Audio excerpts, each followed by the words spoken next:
جو شخص قرآن مجید پڑھتا ہے تو اس کا مقام اللہ رب العزت کے یہاں کیا ہے، اور قرآن کریم کے پڑھنے پر کتنی نیکیاں اس کے نامہ اعمال میں لکھی جاتی ہے، اس کا اندازہ اس حدیث شریف سے لگا سکتے ہیں۔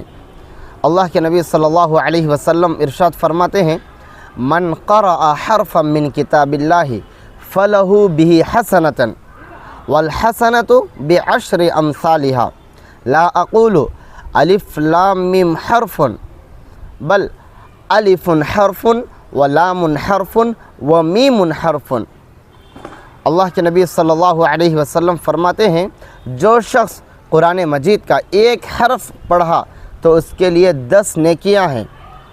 میں یہ نہیں کہتا کہ الف لام میم ایک حرف ہے، بلکہ الف ایک حرف ہے، لام ایک حرف ہے، میم ایک حرف ہے۔